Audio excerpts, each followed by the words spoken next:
से गर्ग खबर भोपाल। मध्य प्रदेश की राजधानी भोपाल में आज मंगलवार को सीएम मोहन यादव की अध्यक्षता में अहम कैबिनेट बैठक संपन्न हुई। कैबिनेट बैठक में प्रमोशन नीति को मंजूरी के साथ मध्य प्रदेश के विकास के हित में कई फैसले लिए गए।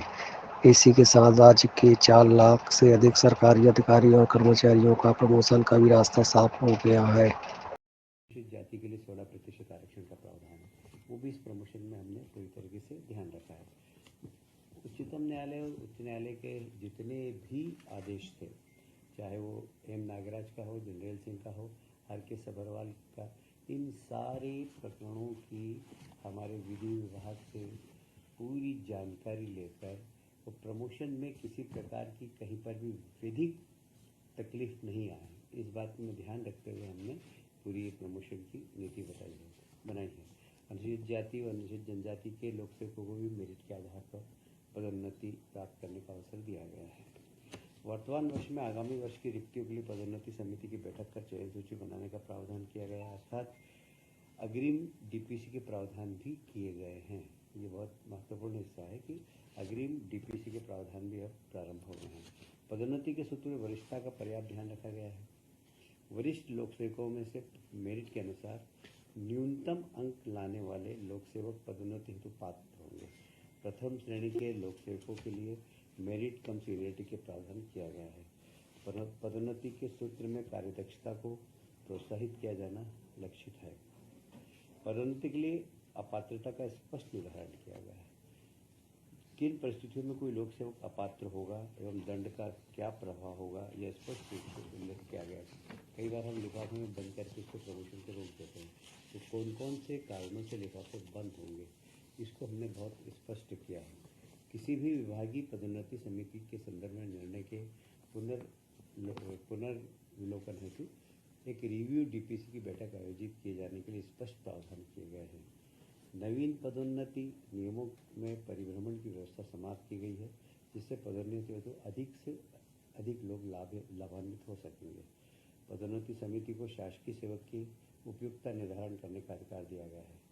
चतुर्थ श्रेणी के लिए अंक व्यवस्था नहीं होगी, केवल पदोन्नति के लिए उपयुक्त होने पर पदोन्नति प्राप्त की जा सकेगी।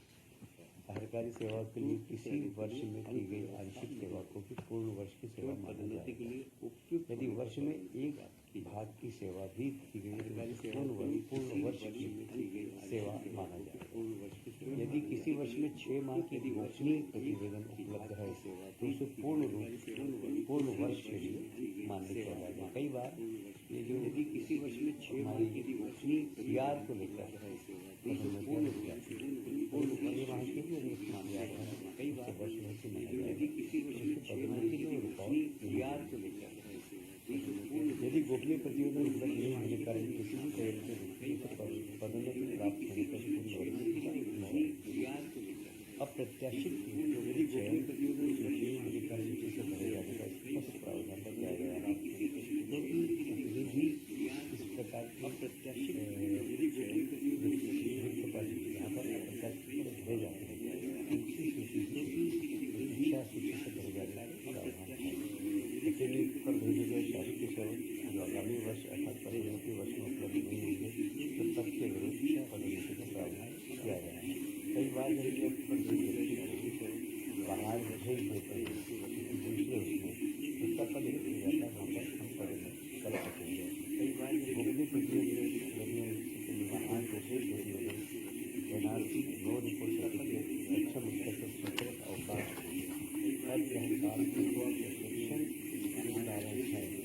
अर्थात गोपनीय प्रतिवेदन में निर्धारण समय पर स्वमूल्यांकन के साथ गोपनीय प्रतिवेदन अधिक प्राप्त के आधार पर पदोन्नति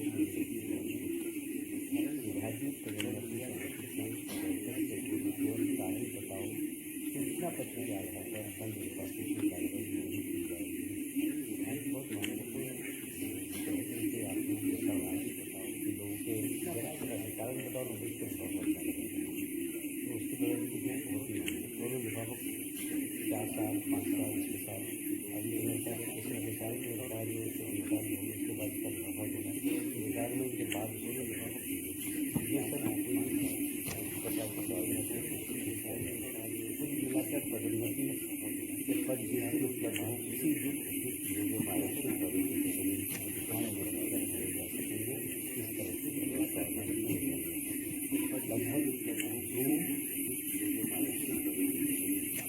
2 लाख रिक्त पद सर्जित होंगे ताकि प्रशासन में सुधार एवं कार्यदक्षता बढ़े। 2 लाख का बहुत महत्वपूर्ण मध्य प्रदेश के कर्मचारियों के लिए और लोगों के नई भर्ती करवा दी गई। एक और महत्वपूर्ण निर्णय आज सक्षम आंगनबाड़ी पोषणों की नई भर्तियों का जनरल योजना के अंतर्गत विशेष जनजाति पीएम जनरल कार्यक्रम सक्षम आंगनबाड़ी 407 नई आंगनबाड़ी संचालन में भवन निर्माण की स्वीकृति। 459 आंगनबाड़ी केंद्रों के संचालन में आंगनबाड़ी कार्यक्रम संचालन में 450 एवं आंगनबाड़ी कार्यकर्ता 459 तथा आंगनबाड़ी परिषद पर्यवेक्षक 126 पद नियमित सेवा 25,380,500 के सेशन की स्वीकृति दी गई है। वर्ष 25-26 से 30-31 तक योजना पर राशि का व्यय भारत सरकार द्वारा प्राप्त स्वीकृति के अनुसार किया जाएगा। उल्लेखित अवधि में योजना पर कुल राशि 143.46 करोड़ का व्यय अनुमानित है। इसमें केंद्र की सहायता 72 करोड़ है और राज्य 70 करोड़ है। ये ऐसी जातियाँ आप जानते हैं, बेगा जाति जो इस प्रकार के सहरिया, ये सब जातियों के गांव भी फैले हुए होते हैं। साधारणतः हम आंगनवाड़ी 400 से 500 की संख्या में खोलते हैं, पर यहाँ पर 100 की संख्या होगी, वहाँ पर भी हम आंगनवाड़ी खोल सकेंगे। प्रचलित निर्माणाधीन पूंजी मध्य प्रदेश विद्युत पारेषण कंपनी द्वारा वित्तीय 25 कुल मिलाकर प्रचलित निर्माणाधीन पूंजीगत योजनाओं का अनुमोदन प्राप्त किया गया है। आज कुल मिलाकर 5,163 करोड़ बिजली के ट्रांसमिशन में के सुधार है। 5,163 ये कितने पैसों की स्वीकृति दी गई है। क्वालिटी विद्युत लोगों को मिले, इस दिशा में सरकार का एक बहुत महत्वपूर्ण निर्णय है ये। और मुझे लगता है कि इससे लोगों को जो बीच में कभी हम देखते हैं कि बिजली ड्रॉप हो जाती है, वह ड्रॉप होने से बचेंगे। निश्चित रूप से इससे उपभोक्ताओं को बहुत बड़ा लाभ मिलेगा। कैबिनेट के पूर्व आज मुख्यमंत्री जी ने कुछ जानकारी दी जो मैं आपको अवगत कराना चाहता हूँ। ग्रीष्मकालीन मूंग और उड़द का एमएसपी पर उपार्जन। भारतीय किसान संघ तथा किसानों की चर्चा उपरांत राज्य शासन ने एमएसपी पर ग्रीष्मकालीन मूंग और उड़द के उपार्जन पर निर्णय लिया है। कृषि मंत्रालय भारत सरकार के ग्रीष्मकालीन मूंग तथा उड़द के उपार्जन पर कुल लक्ष्य उत्पादन के अनुमान 25% के स्थान पर 40% का लक्ष्य निर्धारित किया गया है। आज भारत सरकार से उपार्जन की अनुमति तथा लक्ष्य प्राप्त हो गई है। मूंग का एमएसपी 8,682 रुपये प्रति क्विंटल है।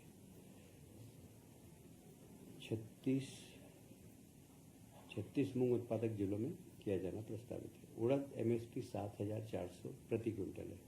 इसका उपार्जन 13 उड़द उत्पादक जिलों में किया जाना प्रस्तावित है।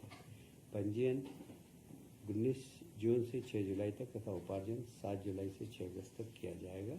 ये किसानों के लिए एक तरीके से बहुत बड़ा तोहफा है।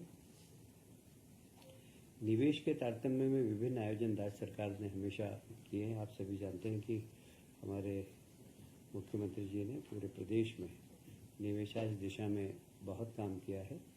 तो अभी फिर रतलाम में 27 जून एमएसएमई दिवस है। क्षेत्रीय उद्योग एवं रोजगार सम्मेलन रतलाम में आयोजित होगी। उसी प्रकार राष्ट्रीय इंटरेक्टिव सेशन लुधियाना में 7 जुलाई। आप सभी जानते हैं कि लुधियाना में है जी, वुलन कॉटन सबकी वो एक तरीके से राजधानी है और वहाँ के बहुत सारे पहले से हमारे यहाँ टाइडेंट वगैरह सभी लोग लुधियाना के हैं। तो ये रोजगार देने वाली जो इंडस्ट्री है और इसलिए हम चाहते हैं कि लोगों को रोजगार मूलक इंडस्ट्री वहाँ पर डालें। इस दिशा में मुख्यमंत्री जी लुधियाना जाएंगे और इस दिशा में काम करेंगे। इंदौर में आप जानते हैं मेट्रो का उद्घाटन माननीय प्रधानमंत्री जी ने कर दिया है। भोपाल में भी हम कोशिश करेंगे कि सितंबर अक्टूबर में कि मतलब प्रधानमंत्री जब भी समय देंगे, हमारा काम बहुत तेज़ी से चल रहा है और हम सितंबर अक्टूबर में भोपाल के मेट्रो का भी प्रथम चरण का उद्घाटन कर देंगे।